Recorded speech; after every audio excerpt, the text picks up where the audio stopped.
Bapa kami yang di surga, sukacita siang hari ini kami kembali mau membaca Alkitab. Roh Kudus terangi hati dan jiwa kami selalu dalam firman ini untuk mengerti hikmat daripada firman-Mu. Tuhan, terima kasih atas hari yang Kau beri hari ini. Berkati kami yang beribadah di semua tempat di seluruh muka bumi ini. Biarlah pujian, doa, penyembahan kami akan selalu menjadi dupa yang berbau harum di hadapan-Mu. Sebagai persembahan hidup kami serahkan baik tubuh jiwa roh kami dan mau menuruti firman-Mu dan menjadi pelaku-pelaku firman yang sejati dalam Kristus Yesus Tuhan dan Juru Selamat kami. Amin. Pembacaan Alkitab di siang menjelang sore hari ini atau sudah sore ya, terambil dari 2 Samuel 15 ayat 13 hingga dengan ayat yang ke-37 dengan perikop Daud melarikan diri dari Yerusalem yang berbunyi demikian. Lalu datanglah seseorang mengabarkan kepada Daud, katanya, hati orang Israel telah condong kepada Absalom.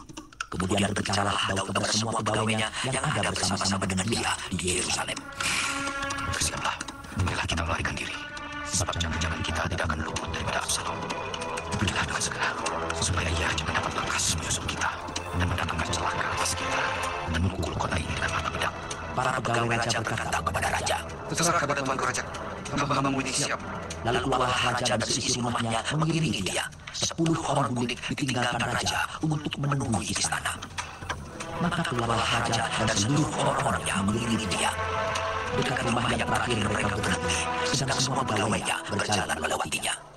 Juga semua orang Kreti dan semua orang Peliti. Juga semua orang Gad, 600 orang banyaknya, yang mengiringi dia sejak dari Gad, berjalan melewati raja. Lalu bertanyalah raja kepada Itai, orang Gad itu, Mengapa pula engkau berjalan beserta kami? Ulanglah, tinggallah bersama-sama raja, sebab engkau orang asing. Lagi pula, engkau orang buangan dari rumah Absalom. Baru kemarin engkau datang. Sampai pada hari ini aku akan membawa engkau kembali bersama-sama. Padahal aku harus pergi. Ulanglah, dan bawalah juga saudara-saudaraku pulang. Mudah-mudahan Tuhan menunjukkan kasih dan setia kepada. tetapi Itai menjawab raja, Demi Tuhan yang hidup, dan demi hidup Tuanku Raja. Di mana Tuanku Raja ada, baik hidup atau mati, di situ hamba-hambamu juga ada. Lalu berkatalah Daud kepada Itai, Jika demikian, berjalanlah lewat. kemudian lewatlah Itai orang Gad itu, bersama-sama dengan semua orangnya dan semua anak yang menyertai dia. Seluruh negeri menangis dengan suara keras ketika seluruh rakyat berjalan lewat. Raja menyeberangi sungai Kidron dan seluruh rakyat berjalan ke arah padang gurun. Dan lihat, juga Zadok ada di sana beserta semua orang Lewi menangkap tabut perjanjian Allah. Mereka meletakkan tabut Allah itu, juga Abiatar itu datang. Sampai seluruh rakyat dari kota selesai menyeberang. Lalu berkatalah raja kepada Zadok, Bawalah tabut Allah itu kembali ke kota. Jika aku mendapat kasih karunia di mata Tuhan, maka ia akan mengizinkan aku kembali, sehingga aku akan melihatnya lagi, juga tempat kediamannya. Tetapi jika ia berfirman begini, aku tidak berkenan kepadamu, maka aku bersedia. Biarlah dilakukannya kepadaku apa yang baik di matanya. lagi berkatalah raja kepada Zadok imam itu, Jadi engkau dan Abiatar, pulanglah ke kota dengan selamat, beserta anakmu masing-masing, dan Ahimaas anakmu, dan Yonatan anak Abiatar. Ketahuilah, aku akan menanti dekat tempat-tempat penyeberangan ke padang gurun, sampai ada kabar dari kamu untuk memberitahu aku. Lalu Zadok dan Abiatar membawa tabut Allah itu kembali ke Yerusalem dan tinggallah mereka di sana. Daud mendaki bukit Zaitun sambil menangis. Kepalanya berselubung dan ia berjalan dengan tidak berkasut.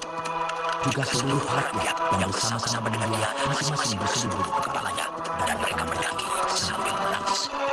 Ketika kepada Daud dikabarkan demikian, Ahitofel ada di antara orang-orang yang bersepakat dengan Absalom. maka berkatalah Daud,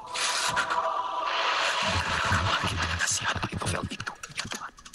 ketika Daud sampai ke puncak, ke tempat orang sujud menyembah kepada Allah, maka datanglah Husai, orang Arki, mendapatkan dia dengan jubah yang terkoyak dan dengan tanah di atas kepala. Berkatalah Daud kepadanya, Jika engkau turut dengan aku, maka engkau menjadi beban kepadaku nanti. Tetapi jika engkau melarikan dan berkata kepada Absalom, aku ini hambamu ya Raja. Sejak dahulu aku hamba ayahmu, tetapi sekarang aku menjadi hambamu. Dengan demikian, engkau dapat membatalkan nasihat Ahitofel demi aku. Bukankah Zadok dan Abiatar, imam-imam itu, ada bersama-sama engkau di sana? Jadi segala yang kau dengar dari dalam istana Raja, haruslah kau beritahukan kepada Zadok dan Abiatar imam-imam itu. Ini kau di sana bersama-sama dengan mereka, kepada kedua anak mereka. Terima kasih anak Sodom dan orang-orang rakyat dengan perkataan mereka. Dosa aku kepada Dan tibalah Husai, sahabat Daud, di Yerusalem, tepat pada waktu Absalom masuk ke kota.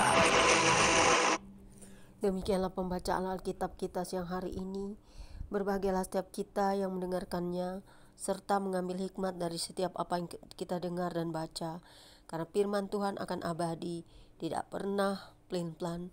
Tuhan tidak pernah tidak menepati janjinya, karena Dia adalah kebenaran dan hidup. Dia adalah pemegang janji, dan juga kita adalah orang-orang yang diberikan janji. Kuasanya tak terbatas, Dia bisa melakukan apa saja sesuai kehendak-Nya, yaitu kebenaran, kasih, dan juga kebaikan. Dia adalah terang, Dia adalah cahaya kita, Dia adalah yang memberikan kita hidup, yaitu sumber hidup itu sendiri. Terima kasih Tuhan, biarlah kasih setiamu selalu melingkupi kami umat manusia yang cinta akan kasih-Mu dan cinta akan pengorbananmu, cinta akan kehidupan, cinta akan kedamaian, dan cinta akan kebaikan. Bukan ego kami yang berbicara, tetapi kami akan selalu hidup dalam kasih-Mu. Amin. Terima kasih Tuhan, haleluya. Demikianlah pembaca Alkitab kita siang jelang sore ini. God bless you all, happy Sunday, selamat beribadah semuanya. Tuhan Yesus berkati.